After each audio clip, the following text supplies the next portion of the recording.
Wow, ang taas ng energy ko doon.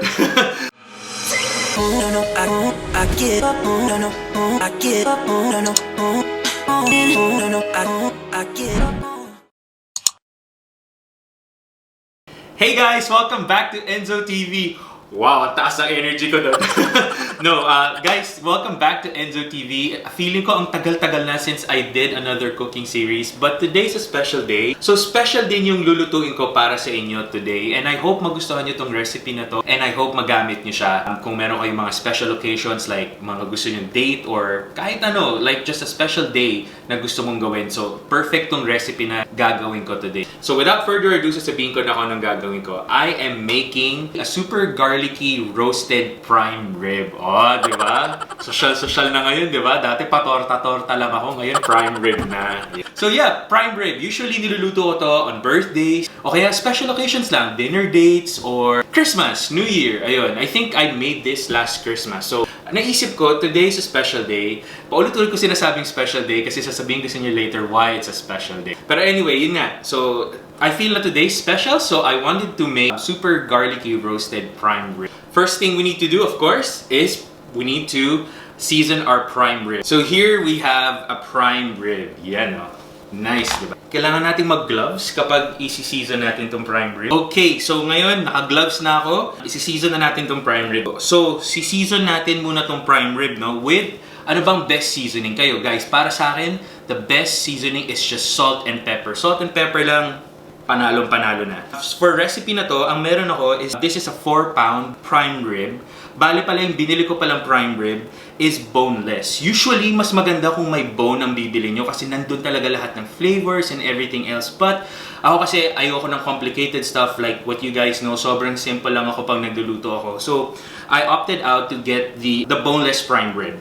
So, again, yung prime rib, no, ang kaya siya tinatawag na prime rib dahil siya sa type of cut no beef, no. So usually kapag nakikita niyo siya, marami siyang taba, marami siyang marbling, mga ganun.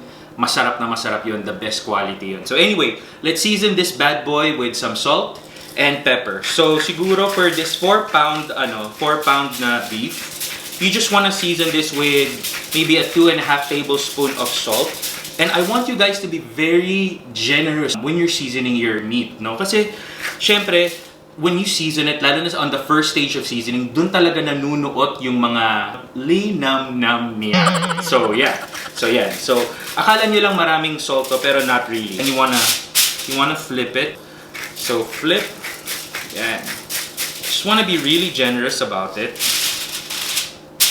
Oh, yan. Generous. Kasi nandyan talaga yung flavor. Now we're gonna do pepper. So pepper, about 2 teaspoon lang of pepper. Not too many. So kung kayo sobrang mahilig kayo sa pepper, then by all means go ahead. Put as much pepper as you guys want. So you wanna pat it para talaga mag-lock in yung mga salt and yung pepper na nilagay mo. For this prime rib, ang ginagawa ko, I let this go on room temperature for about an hour. Pagkatapos, nandito na yung salt, nandito na yung pepper. So, tatabi mo lang siya for an hour, lalagay mo lang siya dyan, nood ka muna ng TV, TikTok ka muna. So, that's it, di ba? Sobrang dali lang so far, no? So, ngayon, we just wanna let this rest at room temperature para pumasok yung salt and pumasok yung pepper. Next, ang gagawin naman natin is yung favorite part ko, which is the super garlicky butter na ilalagay natin dito sa prime rib. So, I'll be right back. Okay guys, so welcome back. So now what we're gonna do is we're gonna do the garlic sauce for our prime rib. No? So sobrang easy lang. All we need to do is melt 1 stick of butter. I do the salted butter.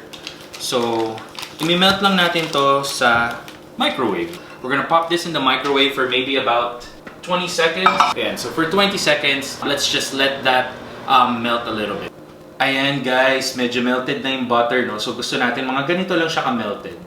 Alright guys, so we already have our melted butter. So ang gagawin naman natin, maglalagay tayo ng 2 tablespoon Italian seasoning. So just be a little bit generous then when you're putting it. So yan, 2 tablespoon. Parang madami, no? Pero gosh, powerful siya. Ang bango-bango niya, ang sarap-sarap niya. Preferably, guys, kung hindi kayo nagmamadali, gumamit na kayo ng mga minced garlic in water like this. So, i-drain mo lang yung water. Pero kung gusto nyo namang medyo pahirapan ng konti pa buhay nyo, okay lang din. Hindi, joke lang. Pero mas masarap yun ha. Kapag kumuha kayo ng isang bulb ng garlic, tapos tadtarin nyo siya, i-mince nyo siya, tapos ihalo nyo dito. Super perfect yun. Wala lang talaga kasi akong garlic dito ngayon sa pantry ko, kaya itong minced garlic muna. So, siguro mga 1.5 na tablespoon nito. Yan. Kasi madami to eh. Wow. Guys, di ba nasabi ko na dati sa mga video ko, favorite ko rin tong garlic. So, halo lang natin siya, guys. I-mix lang natin to. Yung butter, yung sobrang linamnam ng butter. Grabe, nakikita mo na dito. So, halo-halo mo lang siya, no? Guys, promise, when you guys do this, sobrang dali lang, di ba? Panalong-panalo to. Naku, kung kayo may ka-date kayo or anything like that, perfect. Okay, yan guys. So we've already preheated our oven to 450 degrees Fahrenheit. The next thing we want to do, di ba kanina, we've set aside our prime rib with the salt and the pepper seasoning, right? So ngayon, gusto na naman natin i-baste itong seasoning na ginawa natin doon sa rib. We have this parang brush. So we want to brush it first. And preferably, what you want to do is you want to brush the taba portion of it first, okay? So, yun muna gawin natin. So, let's use the brush and let us baste this. Nice, oh. Ang lakas mga professional na itong brush na to, ah. Guys, perfect. Perfect talaga to, guys, kapag meron kayong mga date, gusto nyo magpa-impress, gusto nyo magsabi, oh, I'm cooking you a prime rib. Ah, diba? Mga ganun. Be generous when you are seasoning and when you are basting your food. Kasi ikaw naman yung kakain nito, di ba? So, huwag mo titipirin. Parang love lang yan. Hindi mo dapat tinitipid. Sabi nga nila, di ba, yung iba, only give 90%, give 80%, give 100%. Kasi when you're loving, you have to love wholeheartedly. Dapat ganun. Baka mamaya magbago na naman answer ko, ha. Pero nasa video na to. No, you give yourself for love. You give your whole heart when you're loving. Kasi that's what's love. Yan. Guys, alam nyo, sana naaamoy nyo to. Sana maka-invento yung mga scientists natin ng TV na nakakaamoy. Ang tawag doon, smell-o-vision. The more, the better. Guys, ang bango. Natin siya ilalagay sa isang roasting rack. Diba? Okay, so, we're gonna put this sa roasting rack.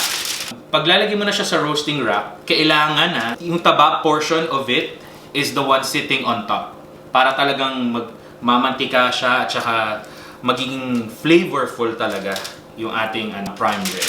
Lalagay ko na siya dito sa gitna. Tapos, maglagay ka pa rin na baste, no? O, diba? Yan. Look at it. Nice. Super nice. Of course, di ba, may mga temperature ang doneness ng steak natin, no? For the temperature of doneness ng steak, kayo ano bang gusto nyo ng steak? Ako kasi gusto ko usually when I eat my steaks, I like them medium well or usually to pa-well done na ako. So, for today, meron ako intelligent na thermometer. Yan. So, isi-set natin tong thermometer para malaman natin yung doneness ng steak, okay? You want to turn this on. Okay, choose beef. I want my beef to be, I guess let's go medium well. And then, so it says here, recommended is 145 degrees Fahrenheit internal temperature. And then it tells me to now insert the probe. Okay. Diba? Grabe dito sa States, no? Ang dami mong mga gadgets na ganito na para mas maging masarap yung pagkain. Tapos, what you want to do is you poke this thermometer sa gitna or inside, of course, the prime rib para talaga makita mo talaga yung internal temperature niya. So, we're gonna poke it in here sa gitna niya. Okay. So, andyan na siya. Based lang ulit tayo, guys, kung pwede pa, no? Mas malinamnam to kapag mas marami siyang seasoning na nakalagay para talagang pumasok sa loob ng steak yung butter, salt, pepper. Ito mga 40 to 60 minutes lang siya. Pero again, you guys have to check on it, ha. Kaya nga tayo may thermometer para malaman natin kung yung doneness na gusto ba natin is the appropriate temperature sa loob. So, ayan. So, right now, sabi sa akin, ang ano ko is 45 degrees. So, ibig sabihin, talagang hindi pa siya luto, di ba? So, hintayin lang natin to mag-beep.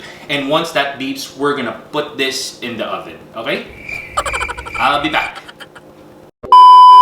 Alright guys, ayan, nag-beep na yung oven natin. So nag-beep na siya. Again, it's at 450 degrees Fahrenheit. And we are gonna put this bad boy inside. Nilagay ko na doon yung prime rib. And so it's gonna stay there for about 20 or 30 minutes. Pero guys, keep on watching it kasi you don't want the garlic to be masunog. So you just want it to be a little bit brown, a little golden brown, pero hindi talaga siya yung talagang, alam mo yung parang sobrang brown na. Kasi we need to take that out and then we need to put a tent later. So I'll show you guys later on how to do that. But first, let's just let it roast for about 20 to 30 minutes, okay? And then we will be right back. Okay guys, so while that is actually roasting, naisip ko ano bang perfect side dish dyan sa ating roast. Eh di gumawa na rin tayo ng roasted vegetables. So meron ako ditong mga vegetables sa pantry ko na available na ikakat lang natin to small pieces and then we're gonna put it as well in the oven so that it can also roast and then yun ang magiging side dish natin later for our roast. So let's go ahead and do it. This is perfect for those if you have a lot of leftover vegetables.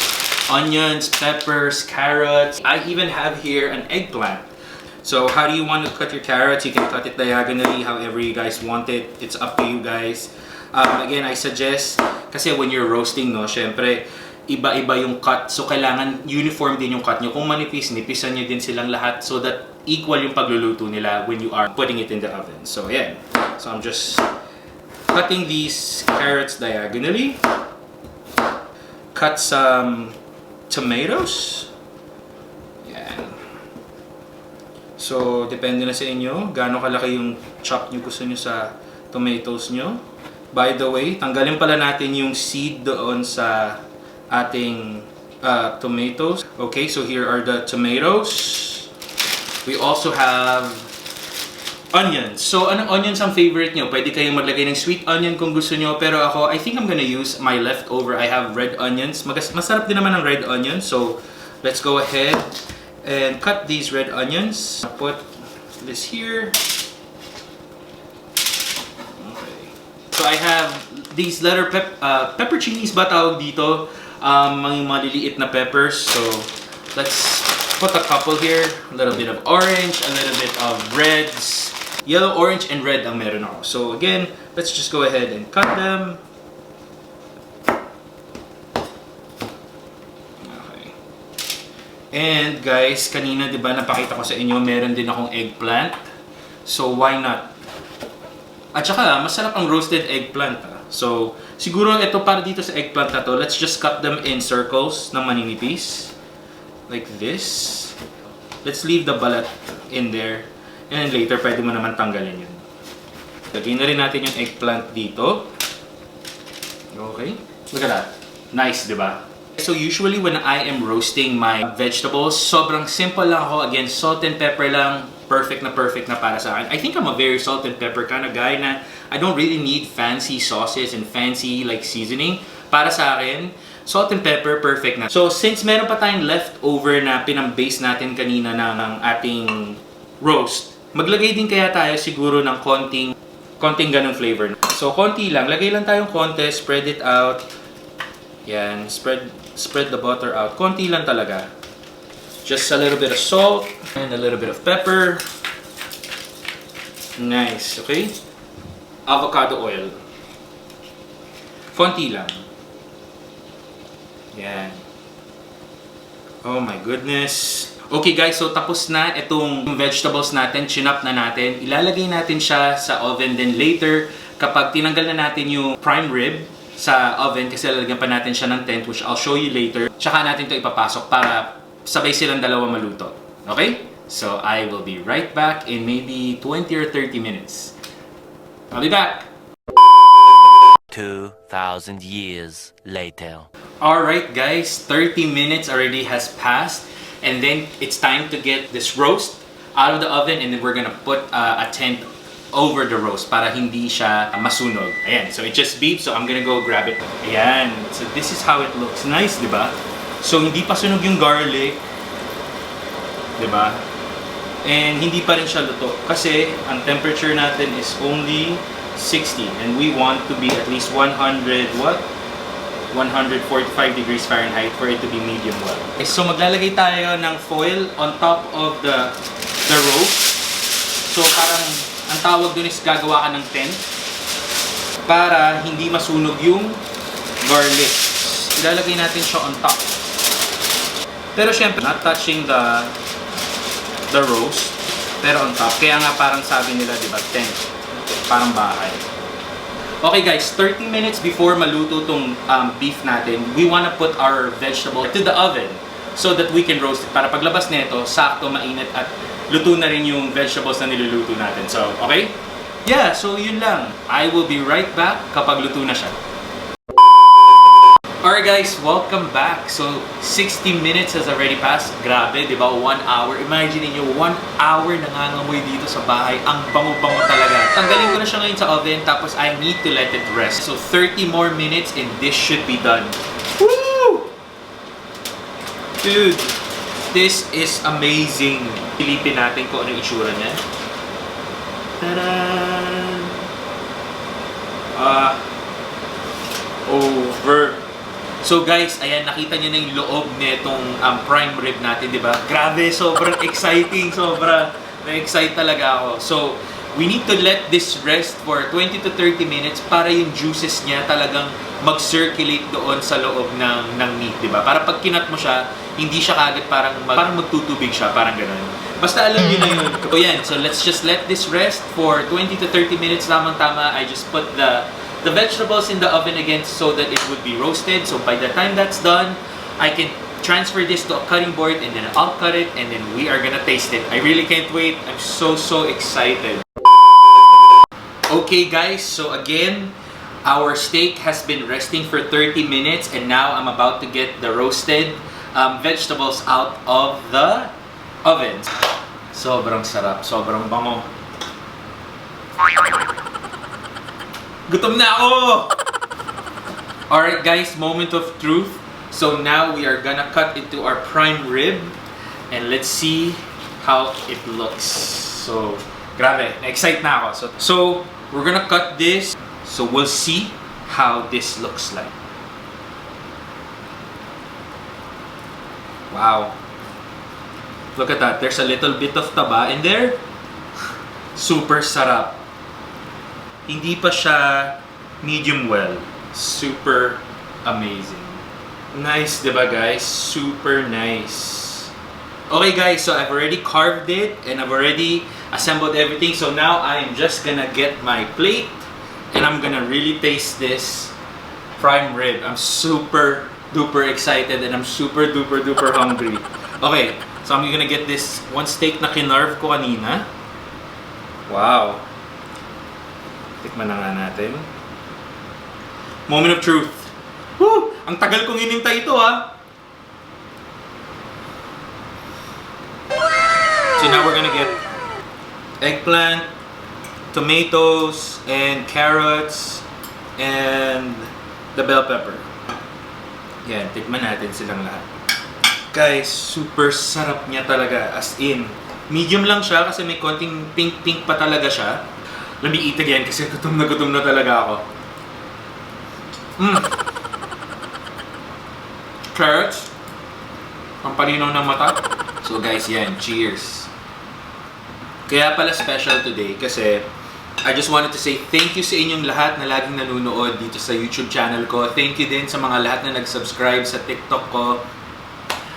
And sa other social medias ko, I just wanted to say na sobra ko kayo na-appreciate na today I just woke up feeling very appreciative and I just wanted to say thank you. Kaya eto, so we're celebrating today and I made you guys a prime rib. So I hope you guys like this episode today. Again, thank you so much and sana I can see you again in my other videos. Ayun, so by the way, meron pala akong gagawin ulit parang mga a day in the life series, so abangan nyo yun. I just wanted to say thank you again so much for watching enzodtv.